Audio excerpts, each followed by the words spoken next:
만약 당신의 인생 전체를, 당신이 살아온 모든 순간을 단 하나의 찰나에 창조주의 시선으로 되돌아볼 수 있다면 어떨까요? 당신이 저지른 모든 잘못과 그로 인해 상처받은 영혼들의 고통을 직접 느낄 수 있다면, 그리고 그 모든 것을 넘어선 무한한 사랑과 마주하게 된다면, 당신의 삶은 오늘 우리는 세상적인 성공과 쾌락을 쫓으며 신앙과는 거리가 먼 삶을 살았던 한 남자의 경이로운 여정을 따라가 보려 합니다. 그는 죽음의 문턱에서 하느님을 만났고 자신의 삶 전체를 비추는 강렬한 빛, 이른바 양심 조명을 체험했습니다. 이것은 단순한 임사체험 이야기가 아닙니다. 한 영혼이 어떻게 어둠 속에서 빛을 발견하고 절망 속에서 희망을 찾으며 자신의 삶을 송두리째 바꾸게 되었는지에 대한 깊고 감동적인 기록입니다. 이 놀라운 은총의 이야기를 시작하기에 앞서 만약 이 메시지가 누군가에게 위로와 희망이 될 수 있다고 느끼신다면 이 영상을 공유해 주시길 부탁드립니다. 이 은총을 나눔으로써 당신은 축복의 통로가 될 것입니다. 저희 채널을 구독하고 알림을 설정해 주시는 것 또한 저희가 계속해서 이 세상의 빛의 이야기를 전하는 데 큰 힘이 됩니다. 여러분의 삶에 주님의 평화가 가득하기를 기도합니다. 이제 웬델 신부님의 이야기 속으로 함께 들어가 보겠습니다. 먼저 그의 기도로 이 여정을 시작하겠습니다. 성부와 성자와 성령의 이름으로. 아멘. 주 하느님, 저희에게 생명이라는 위대한 선물을 주심에 감사드립니다. 지금 이 시간 저희가 함께 나누는 이 삶에, 그리고 영원 속에서 모든 피조물과 함께 나눌 저 영원한 생명에 감사드립니다. 주님, 창밖을 내다보니 가을의 나무들이 형형색색으로 물들며 당신께 영광을 드리고 있습니다. 푸른 하늘과 흰 구름을 배경으로 밟고 아름답게 빛나는 저 자연의 모습에 감사를 드립니다. 저희에게 위대한 삶을 선물하시고 이 생에서의 충만함뿐만 아니라 다음 세상에서 당신과 함께 영원히 행복할 것이라는 약속을 주셨음을 기억하는 이 순간이 참으로 영광스럽습니다. 저희가 자신과 당신 앞에 정직하게 서서 저희의 잘못을 인정하고 당신의 은총을 구할 때 저희는 분명히 그 은총을 받으리라 믿습니다. 오늘 저희의 이 만남 위에, 그리고 저희가 마음과 정신을 모아 당신께 우리 주 예수 그리스도의 이름과 평화의 모후이신 티 없으신 성모성심의 전구를 통하여 비나이다. 성부와 성자와 성령의 이름으로. 아멘. 제 이야기는 이스콘 신주 미러키에서 시작됩니다. 저는 미시간 호수 근처의 좋은 동네에서 자랐습니다. 부모님과 형제, 그리고 조부모님까지 저희 가족은 모두 독실한 가톨릭 신자였습니다. 특히 독일과 아일랜드계 혈통의 영향이 컸죠. 저의 부모님은 미러키 대교구 주교자 성당에서 결혼하셨고 저는 그곳에서 유아 세례를 받았으며 수십 년이 지난 후 바로 그 자리에서 사제 서품을 받았습니다. 가톨릭 신앙은 제 삶의 배경이었고 너무나도 당연한 일상이었습니다. 하지만 자라면서 신앙은 제게 그저 습관적인 행위가 되어갔습니다. 매주 미사에 참여하고 식사 기도를 바쳤지만 그것이 제 삶의 방향을 이끄는 나침반이 되지는 못했습니다. 대학에 가서는 더욱 신앙과 멀어졌습니다. 저는 세상적인 쾌락을 좇았습니다. 좋은 성적을 유지하면서도 제 관심은 온통 아드레날린이 솟구치는 자극적인 빠른 속도로 차를 몰고 대학을 졸업할 무렵 저는 더 이상 신앙생활을 하지 않았습니다. 의과대학원에 진학하라는 어머니의 기대를 저버리고 저는 매년 150일씩 스키를 타며 이후에는 고급 주택을 짓는 건설 회사를 차려 상당한 성공을 거두었습니다. 돈, 성공, 쾌락, 세상이 좋다고 말하는 모든 것을 손에 쥔 듯했습니다. 하지만 제 영혼은 텅 비어 있었습니다. 그러던 1990년 1월 22일, 제 인생을 완전히 바꿔놓은 그날이 찾아왔습니다. 공사 현장에서 다친 곳을 꿰매기 위해 병원에 갔습니다. 상처를 치료하고 어머니와 함께 차를 타고 집으로 돌아오는 길이었습니다. 어머니가 잠시 그때 갑자기 심장이 미친 듯이 뛰기 시작했습니다. 스스로를 진정시키려 애썼지만 소용이 없었습니다. 숨이 가빠오고 온몸이 불타는 듯했습니다. 에어컨을 켜도 나아지지 않았습니다. 저는 본능적으로 도움을 청해야겠다고 생각했습니다. 비틀거리며 가게 안으로 들어섰고 문이 열리자마자 보이는 직원에게 소리쳤습니다. 심폐소생술을 해야 할 겁니다. 저 좀 도와주세요. 그 말을 끝으로 저는 의식을 잃었습니다. 계산대 앞에 서 계시던 어머니는 상황을 즉시 파악하고 주변 사람들에게 지시를 내리기 시작했습니다. 다행히 소방서가 바로 근처에 있어 구급차가 신속하게 도착했습니다. 어머니는 구급대원들에게 현장에서 시간을 지체하지 말고 즉시 병원으로 이송하라고 소리쳤습니다. 주차장을 채 벗어나기도 전에 제 심장과 호흡은 완전히 멈췄습니다. 구급대원들은 필사적으로 저를 살리려 애썼습니다. 전기 충격기를 3번이나 사용했지만 제 심장은 다시 뛰지 않았습니다. 자가 호흡도 돌아오지 않았습니다. 병원에 도착했을 때 저는 이미 죽은 사람과 다름없었습니다. 의료진은 온갖 방법을 동원했지만 제 몸은 아무런 반응도 보이지 않았습니다. 혈액 검사 결과는 제가 이미 뇌사 상태일 가능성이 높다는 것을 보여주었고 의사들은 차마 어머니께 그 결과를 보여주지도 못했습니다. 그 순간 저는 제 몸 밖에 있었습니다. 천장에 떠있는 유체이탈 같은 것이 아니었습니다. 저는 제 몸 안에 있으면서도 동시에 제 주변의 모든 것을 볼 수 있었습니다. 제 앞, 옆, 그리고 등 뒤에서 일어나는 모든 상황을 고개를 돌리지 않고도 한눈에 파악할 수 있었죠. 한 남자가 제 가슴을 강하게 압박하고 있었지만 저는 아무런 고통도 느끼지 못했습니다. 마치 한 편의 영화를 관람하는 듯 어떠한 감정도 두려움도 슬픔도 없이 그저 그 광경을 지켜보고 있었습니다. 그때였습니다. 병원 응급실의 풍경이 순식간에 사라지고 저는 완전한 어둠 속에 있었습니다. 그 어떤 빛도 소리도 존재도 없는 완벽한 암흑. 그 어둠 속에서 하나의 빛이 나타났습니다. 그 빛은 말로 설명할 수 없는 것이었습니다. 어떻게 하나의 빛이 모든 색을 담고 있으면서 동시에 순수한 빛일 수 있을까요? 어떻게 그토록 강렬하면서도 더없이 부드러울 수 있을까요? 그 빛은 모든 곳에 존재하면서 동시에 하나의 점이었습니다. 세상의 어떤 물리 법칙으로도 설명할 수 없는 현상이었습니다. 저는 그 빛을 향해 다가가고 있었는지 아니면 빛이 제게 다가오고 있었는지 알 수 없었지만 어느 순간 저는 그 빛 안에 온전히 잠겨 있었습니다. 그리고 그 순간 저는 모든 것을 알았습니다. 그것은 머리로 이해하거나 질문을 통해 얻는 알미 아니었습니다. 세상의 어떤 지성으로도 어떤 깊은 철학적 사유로도 도달할 수 없는 존재의 근원적인 알미였습니다.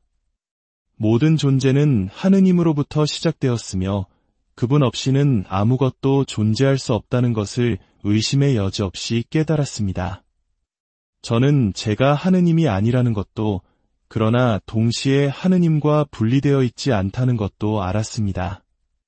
세상의 논리로는 모순되는 이 진실이 제 존재 전체로 이해되었습니다. 그 빛 속에서 저는 이 세상에서 한 번도 이해하지 못했던 것들을 깨달았습니다. 우리가 이해하는 시간이라는 개념이 존재하지 않는다는 것을 알았습니다.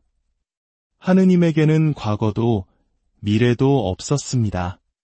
오직 영원한 지금만이 존재할 뿐이었습니다. 우리의 삶은 시작과 끝이 있는 여정이지만 하느님의 시선 안에서는 모든 것이 현재였습니다. 그리고 가장 중요했던 것, 그 모든 깨달음을 압도하는 단 하나의 진실이 제 영혼을 가득 채웠습니다. 하느님께서 저를 사랑하신다는 것이었습니다. 아멘. 이 세상 그 누구도 그 무엇도 저를 그토록 사랑할 수 없다는 것을 알았습니다. 어머니의 사랑도 위대하고 진실하지만 그 사랑조차도 하느님의 사랑 앞에서는 희미한 그림자에 불과했습니다. 그 무한하고 조건 없는 사랑 속에서 저는 다른 아무것도 원하지 않았습니다. 다른 어떤 곳에도 있고 싶지 않았습니다. 그 사랑이야말로 존재의 이유이자 목적이었습니다. 그 경이로운 사랑의 체험, 그것이 제 삶을 영원히 바꿔놓았습니다. 저는 지금도 그곳으로 돌아가고 싶습니다. 하지만 주님께서 허락하시는 그날까지 저는 이 땅에서 제가 해야 할 일이 있음을 압니다. 임사체험 이후 제 삶은 혼란 그 자체였습니다. 하느님께서 존재하시고 저를 사랑하신다는 것은 알았지만 어떻게 살아야 할지 막막했습니다. 가톨릭 미사에 다시 나가보았지만 활기 없이 앉아있는 사람들의 모습에서 어떤 영감도 얻지 못했습니다.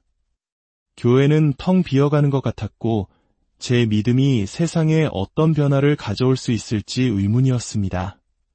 그러던 어느 날 약혼녀의 어머니께서 제게 책 한 권을 주셨습니다. 메주고리의 성모 발현에 관한 책이었습니다. 어릴 적 파티마나 루르드에 대해 들어본 적은 있었지만 진지하게 믿어본 적은 없었습니다. 그러나 하느님의 존재를 체험한 후 저는 알 수 없는 이끌림으로 그 책의 내용을 믿게 되었습니다. 저는 천국으로 돌아갈 길을 찾고 싶었고 지옥에 가고 싶지 않았습니다. 결국 저는 메주고리에로 가는 순례 여행을 예약했습니다. 저를 그곳으로 이끈 사람들은 성모님께서 여비를 마련해 주실 것이라고 말했지만 저는 반신반의했습니다. 하지만 놀랍게도 예약을 한 바로 다음날 아침 제 우편함에는 여행 경비의 2배에 달하는 금액의 수표가 들어있었습니다. 저는 그 돈으로 어머니를 모시고 메주고리에로 떠났습니다. 메주고리에에 도착한 첫날 저는 성당 밖에서 묵주기도를 바치고 있었습니다. 당시 성당 안은 전 세계에서 온 순례자들로 가득 차 들어갈 수조차 없었습니다. 바로 그때 성모님께서 발현하시는 시간이 되자 주변이 믿을 수 없을 만큼 고요해졌습니다. 지저귀던 새소리마저 들리지 않았습니다. 사람들이 하늘의 태양을 올려다보기 시작했습니다. 그날은 구름 한 점 없는 맑은 날이었습니다. 저도 호기심에 태양을 보았습니다.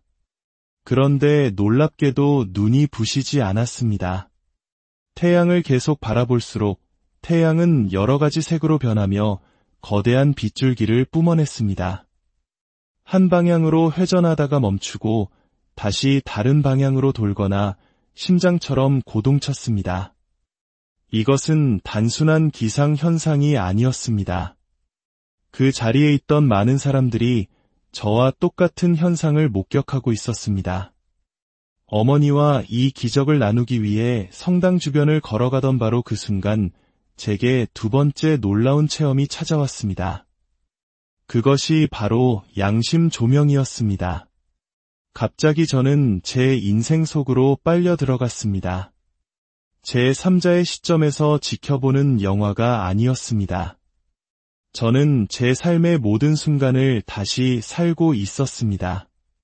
제 첫 번째 죄, 가게에서 장난감 자동차를 훔쳤던 순간부터 시작되었습니다. 저는 그때 제가 느꼈던 감정뿐만 아니라 그 작은 죄가 하느님의 마음을 얼마나 아프게 했는지를 온몸으로 느꼈습니다.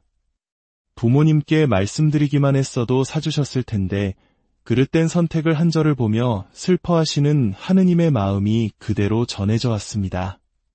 그 체험은 제 인생 30년 전체를 꿰뚫었습니다. 시간의 흐름 속에서가 아니라 단 10분, 어쩌면 15분 남짓한 찰나의 순간에 제 삶의 모든 죄와 그 결과를 체험했습니다. 제가 했던 모든 거짓말, 제가 저지른 모든 이기적인 행동, 그리고 그 행동들이 다른 사람들에게 남긴 상처의 파장까지 생생하게 느껴졌습니다. 변명할 수 없었습니다. 저는 제가 무엇을 하고 있는지 알면서도 의지적으로 죄를 선택했습니다. 우리 모두가 마지막 날 하느님 앞에서 마주하게 될 진실, 바로 그것이었습니다. 그 체험이 끝나자 저는 무릎을 꿇고 아기처럼 흐느끼고 있었습니다. 콧물이 얼굴을 뒤덮었지만 닦을 생각조차 하지 못했습니다. 그때까지 저는 남 앞에서 눈물을 보이는 사람이 아니었습니다. 하지만 그 순간 제 영혼 깊은 곳에서부터 참회의 눈물이 터져 나왔습니다. 다음 날 저는 한 사제에게 가서 고해성사를 했습니다. 2시간 반 동안 저는 제 삶의 모든 죄를 낱낱이 고백했습니다.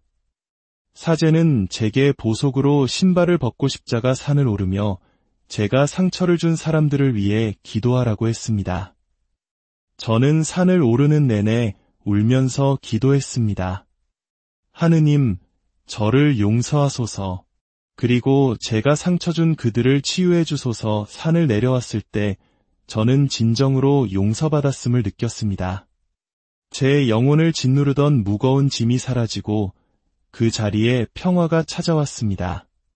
성당으로 돌아가자 저에게 고해성사를 주었던 그 사제가 저를 부르더니 제게 안수 기도를 해주었습니다. 그의 손이 제 머리에 닿는 순간 성령께서 제 안에 강하게 임하시는 것을 느꼈습니다. 그것은 임사 체험보다도 더 강력한 체험이었습니다. 제 모든 것이 달라졌습니다. 그리고 바로 다음날 새벽, 제게 사제가 되라는 부르심이 찾아왔습니다. 꿈인 듯 꿈이 아닌 생생한 체험 속에서 예수님께서 제 앞에 나타나셨습니다. 그리고 입술을 움직이지 않으시고 제 영혼에 직접 말씀하셨습니다. 나는 내가 사제가 되기를 원한다. 저는 기가 막혔습니다. 농담이시죠? 저는 세상에서 가장 끔찍한 죄인입니다. 10계명을 모두 어겼습니다. 예수님께서는 마치 그래서 뭐?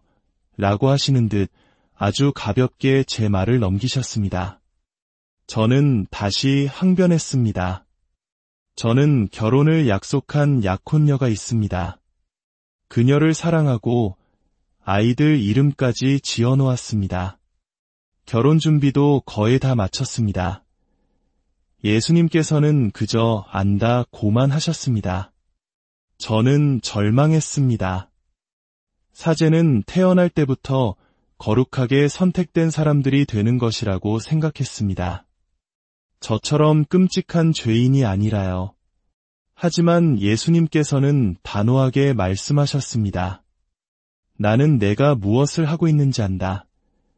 그 말씀을 남기고 그분은 돌아서서 가버리셨습니다. 저는 세상 모든 것을 가졌다고 생각했지만 그 순간 아무것도 가지지 못했음을 깨달았습니다.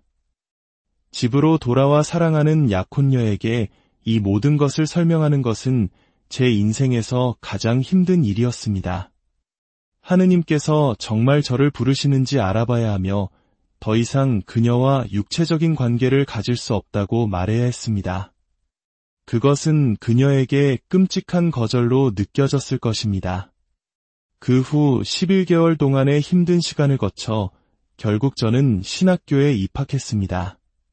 그로부터 35년이라는 세월이 흘렀습니다. 저는 이 제 18년차 사제입니다. 때로는 이 길이 맞는지 의심하고 부패한 교회의 모습에 실망하기도 했습니다. 하지만 결국 하느님의 부르심에 어떻게 아니오라고 말할 수 있겠습니까? 우리는 인생의 갈림길에서 하나의 길을 선택해야만 합니다. 그리고 우리가 선택한 길이 우리의 역사가 됩니다. 저는 제가 선택하지 않은 삶이 어땠을지 결코 알 수 없습니다. 하지만 이것 하나는 확실합니다. 하느님께서 약속하신 것은 반드시 이루어집니다. 그분을 따르기 위해 포기한 모든 것을 그분께서는 몇 배로 되돌려 주십니다. 때로는 우리가 상상조차 할 수 없었던 방식으로 말입니다. 지금 이 순간 이 이야기를 듣고 있는 누군가의 마음에 하느님께서 말씀하고 계실지도 모릅니다. 우리가 뿌린 씨앗의 열매를 우리는 다 알지 못할 것입니다. 하지만 우리가 하느님의 부르심에 응답할 때 그것은 분명 다른 사람들의 삶에 변화를 가져올 것입니다. 많은 사람들이 죽음과 그 이후의 세상에 대해 두려움을 느낍니다. 하지만 제 경험에 비추어 볼 때 죽음은 두려워할 것이 아닙니다. 그것은 어둠을 두려워하는 것과 같습니다. 빛을 비추면 두려움이 사라지듯 하느님께서 우리를 지옥에 던지려 하시는 분이 아니라 우리 스스로가 그분과의 분리를 선택한다는 것을 이해하면 죽음에 대한 공포는 사라집니다. 죽음은 끝이 아니라 집으로 돌아가는 것입니다. 이 세상은 아무리 좋아도 우리의 영원한 집이 아닙니다. 우리의 진정한 집은 하느님과 함께 있는 천국입니다. 만약 당신이 길을 잃었다고 느끼거나 삶의 목적을 찾지 못해 방황하고 있다면 당신에게는 나침반과 지도가 필요합니다. 계속 어둠 속을 헤매고 싶다면 그렇게 할 수도 있습니다. 하지만 더 이상 길을 잃고 싶지 않다면 검증된 길을 따라가면 됩니다. 십계명을 따르고 성경을 읽으며 길을 잃은 사람은 아무도 없습니다. 제 이야기가 사람들에게 울림을 주는 이유는 단순히 신비로운 체험담이기 때문만은 아닐 것입니다. 그것은 과학적으로 기록된 부분도 있지만 대부분은 영적인 진실에 관한 것이기 때문입니다. 저는 저 세상에 가보았고 그 모든 것이 사실이라고 말하기 위해 돌아왔습니다. 제가 길을 알려드릴 수는 있지만 그 길을 가기로 선택하고 한 걸음 한 걸음 내딛는 것은 바로 당신의 몫입니다. 예수님께서는 길이요, 진리요, 생명이십니다. 그분을 믿고 따를 때 우리는 진정한 삶을 발견하게 될 것입니다. 우리가 진리를 들을 때 우리 영혼은 그것을 알아봅니다. 왜냐하면 우리는 진리를 알도록, 하느님을 알도록 창조되었기 때문입니다. 저는 왜 가톨릭 신자임을 사랑하는가? 모든 것에는 시작이 있기 때문입니다. 예수님께서 그분이 말씀하신 그대로의 분이시라면 저는 그분께서 세우신 교회를 따를 것입니다. 그분께서 이는 내 몸이다 라고 하셨을 때 그것은 비유가 아니었습니다. 그분은 생명의 빵 그 자체이십니다. 진리를 알고자 하는 사람은 의심 없이 가톨릭 신자가 될 것입니다. 모든 진리는 그리스도에 대한 진리이며 그 모든 것은 가톨릭 교회의 품 안에 있기 때문입니다. 마지막으로 제가 여러분께 남기고 싶은 메시지는 이것입니다. 절대로 포기하지 마십시오. 하느님께서는 우리를 포기하지 않으십니다. 우리 또한 다른 사람들을 그리고 무엇보다 자기 자신을 포기해서는 안 됩니다. 우리의 삶은 완벽하지 않고 우리 자신도 완벽하지 않습니다. 하지만 우리는 우리가 될 수 있는 최고의 사람이 되기 위해 노력할 수 있습니다. 당신의 이야기는 다른 누구의 것도 아닌 당신만의 소중한 이야기입니다. 하느님께서 당신을 그분의 목적지로 이끄시는 데에는 당신만의 특별한 여정이 필요했던 것입니다. 주 하느님, 저희가 오늘 함께 나눈 이 시간을 축복하시어 당신의 더 큰 영광을 위해 사용하여 주시옵소서. 이 이야기를 통해 많은 이들이 자신의 마음과 영혼 안에서 용기를 얻게 하시고 믿음의 삶, 하느님 나라에 합당한 삶을 살아가도록 격려하여 주소서. 주님, 당신께서 원하시는 어떤 방식으로든 이 일이 이루어지리라 믿습니다. 마음과 정신과 육신의 치유가 필요한 이들에게 당신의 치유의 손길을 보내주시어 저희 모두가 온전하게 되고 하나가 되며 이 생뿐 아니라 저 세상에서도 사랑받는 존재가 되게 하소서. 저희의 죄를 용서하시고 당신의 자비를 보여주시며 저희가 당신의 현존을 보고 알 수 있도록 저희와 함께하여 주소서. 전능하신 천주 성부와 성자와 성령께서는 여기 모인 모든 이에게 강복